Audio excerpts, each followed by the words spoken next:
Alo.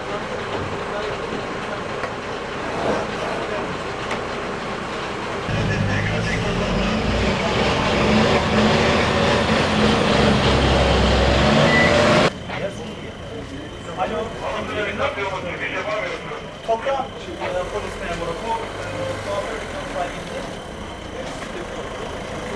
tamam ver ona. Tamam sizi alacağız tamam mı?